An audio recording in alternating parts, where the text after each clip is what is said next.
After a long and divisive campaign, Britain prepares to vote on whether to leave the European Union. The president of Puntland on the battle to defeat the Al-Shabaab terrorist group.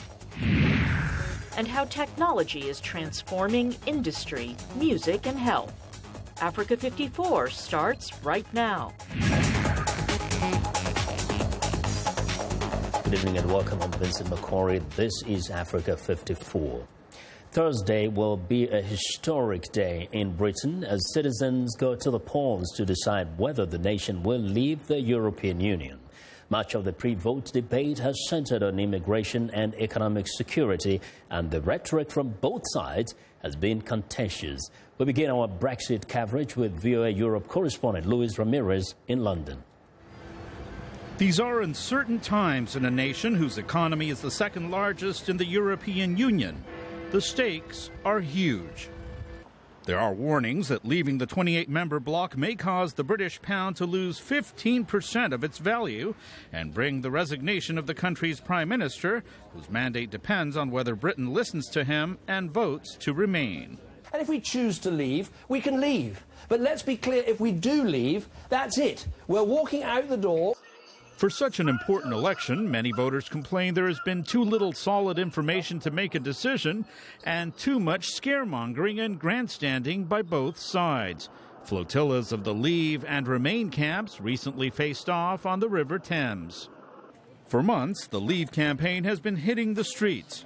Its arguments are based largely on immigration and the belief that Britain has handed control of its borders to a European superstate. The UK has lost control over migration. We have to accept anyone into this country if they have an EU passport, no matter if they have a criminal record or not. We are not allowed to say no to people, and that's damaging to the security of the UK, but it's also putting pressure on jobs and opportunities for young people.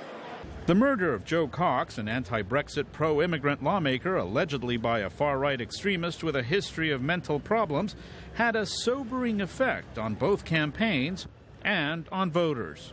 I think that there has been a lot of bad feeling because of the way that both the Leave campaign, the Brexiters, and the Remain campaign have acted. Polls since the June 16th murder showed the Leave camp losing ground, but with both sides still very close on a referendum that many believe could change the course of European history. Luis Ramirez, VOA News, London. Well, for more perspective on the big decision by British voters, Henry Ridgewell joins me live via Skype from Brussels, Belgium. Good evening, Henry. Good evening, Vincent. So first, you've been in and around the EU Parliament there in Brussels. What is going on and what is the mood there? Well, I'm inside the European Parliament building now, and on the surface, it's business as usual. There's a session going on over relations with Turkey, and the general day-to-day business of the EU Parliament continues. But underneath the surface, there is great nervousness here about what tomorrow will bring. As Louise said in that report there, Britain is the second biggest economy in this union, and it's one of the strongest militarily and politically around the world. And the loss of Britain to the European Union would have a huge impact not only in London, but here in Brussels and on the entire bloc and its 27 other members. Everyone has their eyes on the results, which are due to come out at some point early on Friday morning. And there has been very little preparation here in terms of really what happens if there is a vote to leave. There have been some meetings behind closed doors, but few contingency plans, at least, that have been made public or been told to journalists about what the Brussels machinery, what the great bureaucratic machine of Brussels will do if the British people do vote to leave the European Union. And indeed, I wanted to ask you that question. But if indeed Britain decides to leave, how much time is there before things change completely for the Brits and, of course, for the world, as we know it? Quite a long time, in fact. Of course, there will be a huge shock in Europe and around the world if Britain does vote to leave. And the short-term measures, I think, will be to try to calm currency exchanges and to try to calm the markets, which will inevitably see a big impact from a British vote to leave. But then the tortuous negotiations would begin on how Britain leaves the European Union. No one's ever done it before. The dominant hypothesis here has always been closer union. And there is an article in the Lisbon Treaty which governs how the EU is run, which says that once a state says it's going to leave, it has 2 years to negotiate its withdrawal. And after that 2 years is up, it's out, whether it likes it or not. But the British government could delay telling Brussels that it wants to leave, even though the British people vote in that direction. So it could be anything from 2 years to 5 years to 10 years. And that uncertainty is what is making everybody here in Brussels nervous. It's what's making everybody in the banks and the insurance markets in London nervous, and around the world. We've seen volatility in markets from Asia to New York to Europe. So all eyes tomorrow will be on how the British people are voting, and all eyes will be Friday morning on that result. And we know there are all sorts of issues here that have been discussed, but has immigration, from what you've gathered, been a major push, especially for those who are calling for an exit? It has been one of the mainstays of their campaign, undoubtedly. It's generally accepted among analysts in Britain that the Remain campaign, those who want to stay in the EU, had won the economic argument. A huge majority of economists say Britain is better off economically within the European Union. And so within the past few weeks, you've seen the Leave campaign switch its attention to immigration, switch its attention to claims that immigrants, EU immigrants into Britain are taking local people's jobs, that they are taking places in schools, that they are creating problems in the housing market. And that has seemingly had an effect on the polls. And we've seen the Remain campaign, which did enjoy a lead of 6 or 7 points a month ago, fall down in support, and now both camps are level. Okay, Henry, we'll be watching this. Thanks a lot for your reporting, Henry. That's Henry Ridgwell reporting live via Skype from Brussels. Now, global markets are waiting for Thursday's all-important Brexit vote. What impact could a British vote to exit the EU have on the markets and Africa? For the details, Africa 54 business correspondent Jill Malandrino joins us live from New York. Hi, Jill. Hey, Vincent. So right now, polls indicate that 45% of voters want to remain, 44% want to leave, and 11% are still undecided. That is incredibly close, and we are seeing that indecision in the market, too. Volume has been very light and trade has been choppy, which indicates to me that traders are staying on the sidelines until after the vote. As a long-term investor, I would not try to trade this event. Let the algorithmic trading machines battle it out in the currency, equity, and commodity markets, because the reaction will be fast and furious as the headlines hit. It is best for the markets to settle down and consolidate in a range for a week or two. Now, which country in Africa has the most exposure to the UK? South Africa, for sure. The European Union is the country's most important trading partner, and trade remains at the heart of the UK-South Africa relationship. If the UK votes to exit the Union, South Africa may possibly have to renegotiate trade agreements between the UK and EU. Keep in mind, withdrawal could take years, and arguably countries like France and Germany would prolong negotiations. And that is why people are on edge. A vote to leave has a contagion effect that will impact global trade as we know it. And as I always say, if there's one thing markets do not digest well, it is uncertainty. But, Jill, there is much, much more to this exit, if it happens, than trade, right? Without a doubt. Brexit is a social vote as well as economic. There is a strong populist movement in the UK, just like we are seeing in the US with our national election, which is why Donald Trump unexpectedly gained traction. The UK is burdened by the refugee crisis in Europe, and the Leave camp is arguing that the EU is a job-destroying machine. Meanwhile, the Remain campaign argues leaving the EU would do lasting harm to Britain's economy. Well, Jill, thank you very much. Thank you. Africa 54 business correspondent Jill Malandrino reporting live from New York. Now, recent events in Eastern Europe and rising tensions with Russia have revived the debate over NATO enlargement, which Moscow considers a provocation. Now, the question comes as NATO leaders prepare to hold a summit early next month in Warsaw, Poland. VOA's Jane Bojadziewski has more. with Montenegro having begun the accession process to join NATO. The question over the alliance's future enlargement is once again looming large for countries in the Balkans and elsewhere. For Macedonia, at NATO's doorstep, becoming a NATO member is the only alternative, says the country's defense minister. The more NATO is in Southeastern Europe, in the Balkans, the more prosperous and stable the Balkans is. Beyond the enlargement issue, the deployment of NATO forces in the Baltic countries, Poland and Romania will be the main focus at the upcoming Warsaw summit.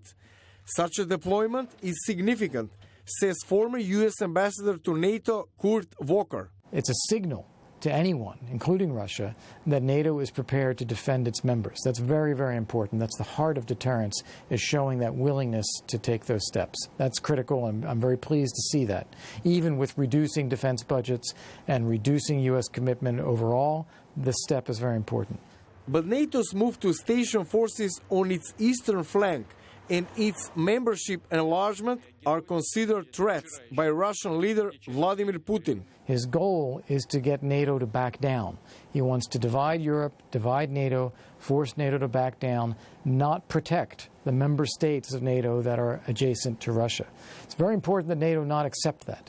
Russia has responded to NATO's focus on its eastern flank with a pledge to deploy 3 divisions, numbering some 30,000 troops, to its western and southern flanks by the end of the year.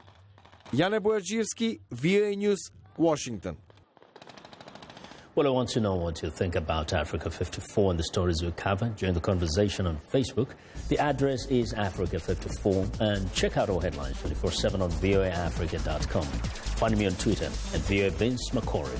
Coming up, Washington, D.C. serves up a diverse menu of authentic African cuisine. Stay with us.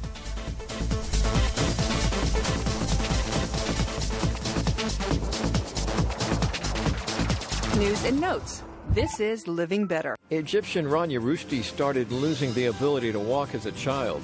After college, she began work as a makeup and hijab model, but soon decided that disabled women needed to see clothing made and modeled just for them. Then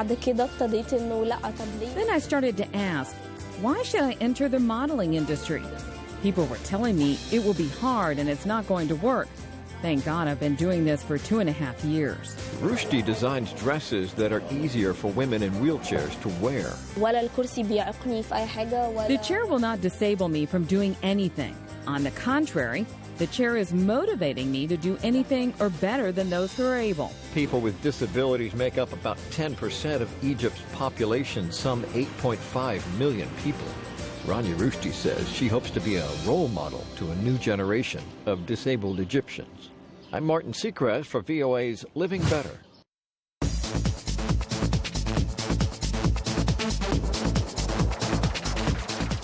Welcome back. Puntland President Abdiwali Muhammad Ali says he's fully engaged in the battle against Al-Shabaab in Somalia. In fact, he recently vowed that Al-Shabaab prisoners could be executed in revenge for the targeted killings against his people. During a recent visit to Washington, D.C., President Ali went on one-on-one with VOA's Peter Clotty.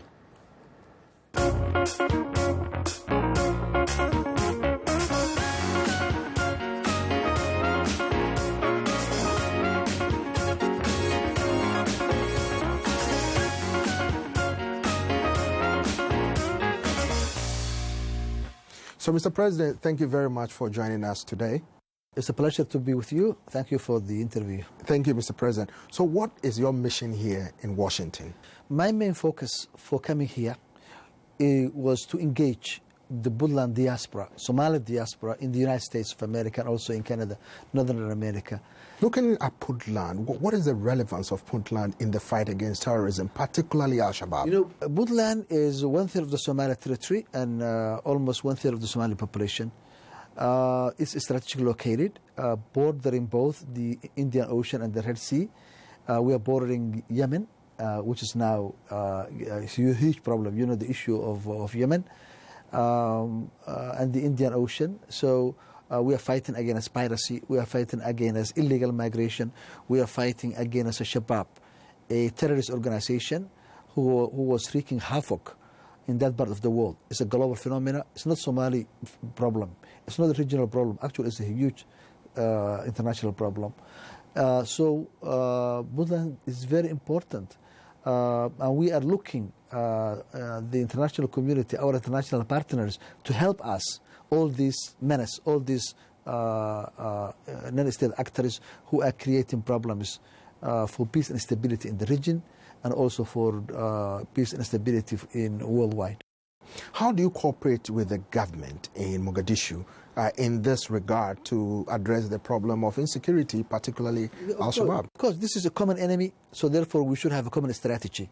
And we are working together with the federal government, and we want to face this as a united Somalia.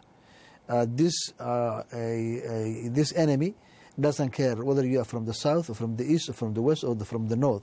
It is un-Islamic. It's given a bad name to Islam. It's given a bad name to our culture and religion, and so we have to be united against it. So we have no choice but to work together. So looking forward, what are the prospects of peace returning to Somalia as a whole? I'm very optimistic about the future of Somalia. You know, the Somali society are very strong, very vibrant, very resilient, and this is a long war. But at the same time, if you look where we came from, from a difficult civil war to warlordism, to Islamic Courts Union, to traditional federal governments, and now we have a full governance in Somalia. So if you look where we came from, where we are today, it's an oceans apart. But still, we have more to do. We have to liberate the country from the yoke of Al-Shabaab. We have to stabilize the country. We have to build all the regional administrations so all the Somalis have semblance of governance everywhere in Somalia, and then to govern the country democratically, where everybody has a vote and a voice. Okay? This is the ultimate dream of Somalia. We can take this country forward. Finally, what would be the message for your people in Puntland and as a whole in Somalia? My mission is always simple. We have to unite. United we stand, divided we fall. We have to unite for the sake of the common good. We have to unite to liberate our country from these enemies. So unity and stability can take the country forward. Thank you very much, Mr. President. I really appreciate it. Thank you.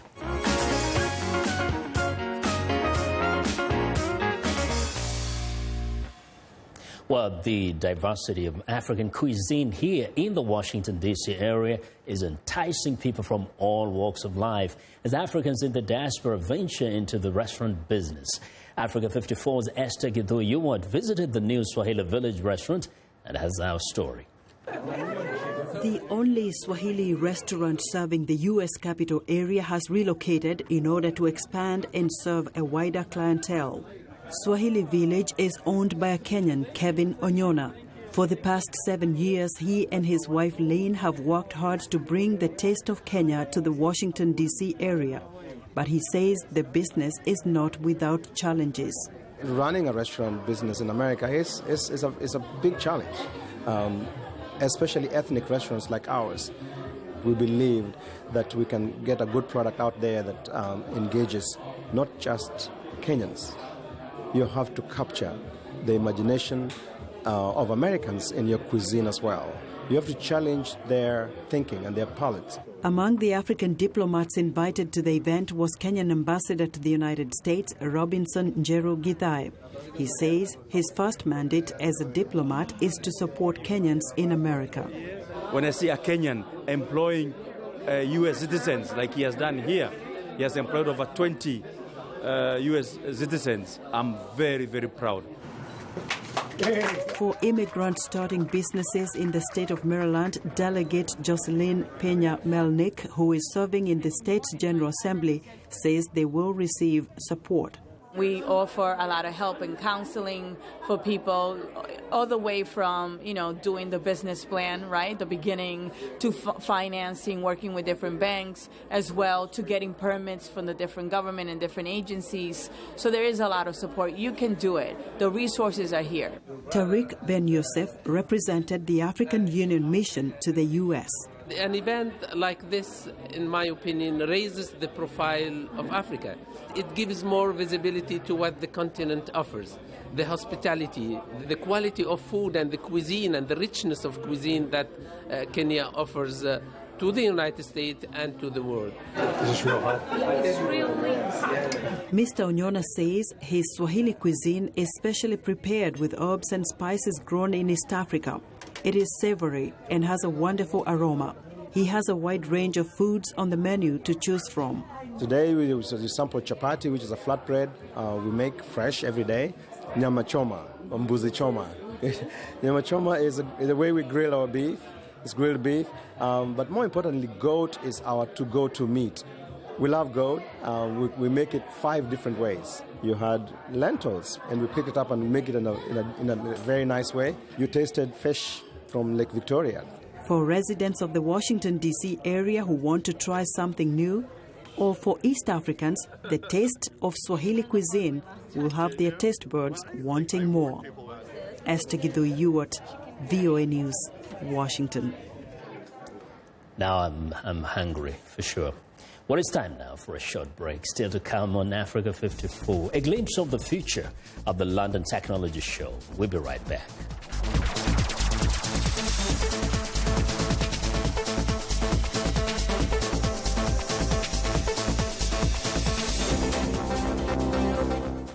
If you've just joined us, I'm Mariama Diallo, and here is a quick recap of today's headlines. In Libya, forces say significant progress has been made in residential districts of Sirte in their fight to push out the Islamic State group. Thousands of Eritrean asylum seekers protest in Israel, calling for the EU to prosecute members of the Eritrean government for crimes against humanity. In the Central African Republic, government officials and the UN's MINUSCA announced strict measures against the violence in Bangui that left 3 people dead. In Egypt, a heat wave hits the capital, Cairo, testing Muslim residents who are fasting during their observation of Ramadan. That's all for today. Thanks for watching. We'll see you next time.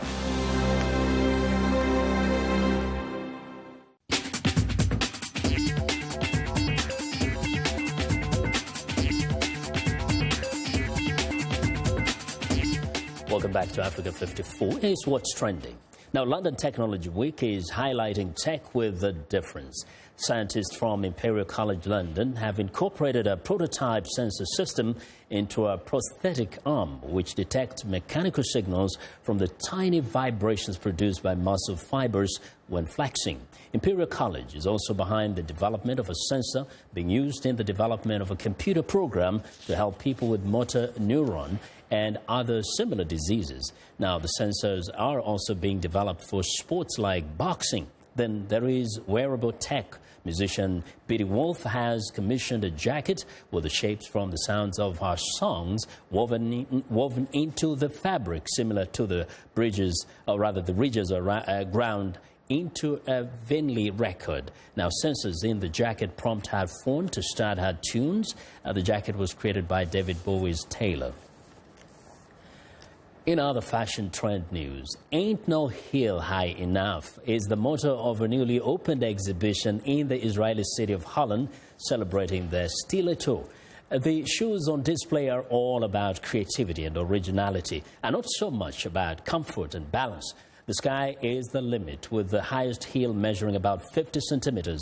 45 Israeli designers are showcasing their own different interpretations of that most uncomfortable but sexiest of women's shoes. Some of the designs have been 3D printed. The stiletto heel became widely popular in the 1950s and is named after an Italian dagger.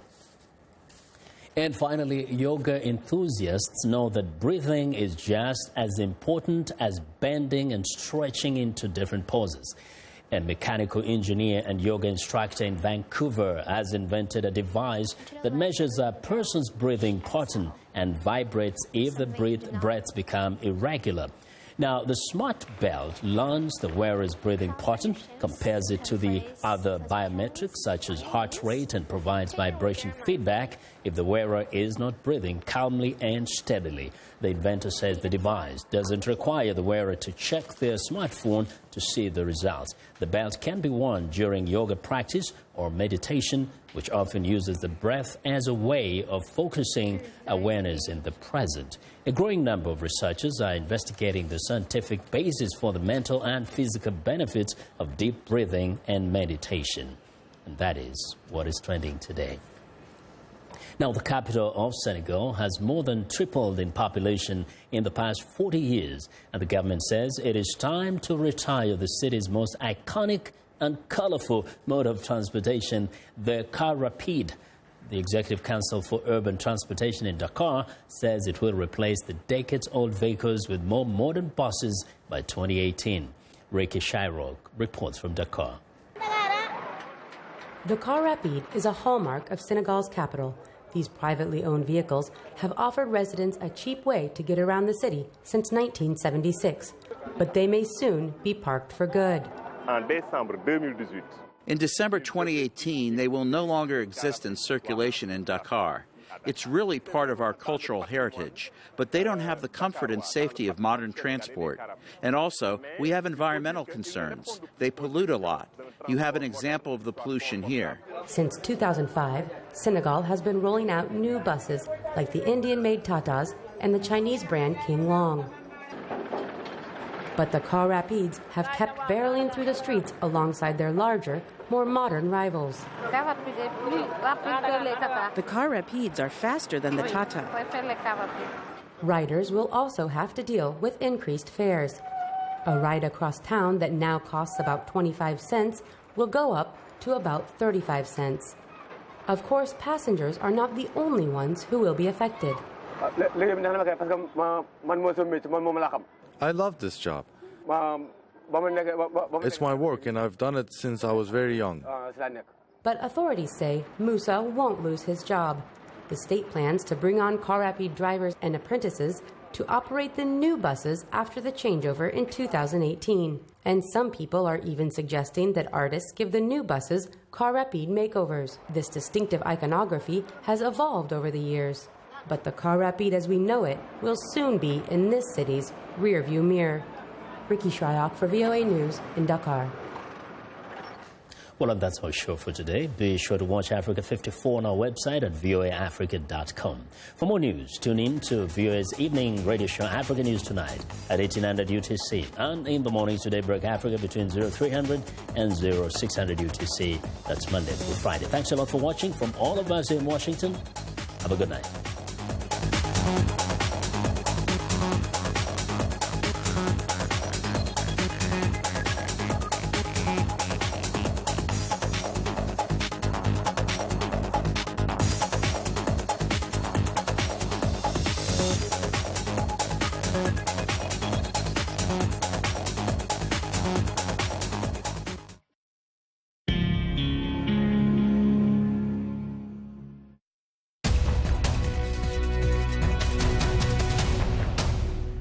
Welcome to the Voice of America's Newswords. This word has to do with international relations. Sovereign. Listen to the U.S. General and NATO Commander Philip Breedlove. We've seen a nation cross an internationally recognized sovereign border and annex by force a portion of a sovereign nation. That changes the way we do business. Sovereign means the right of a country to govern itself. A sovereign nation is independent from other countries. General Breedlove complains that Russia took over part of Ukraine. Now, when you hear the word sovereign, your American English will be good enough to know what this newsword means.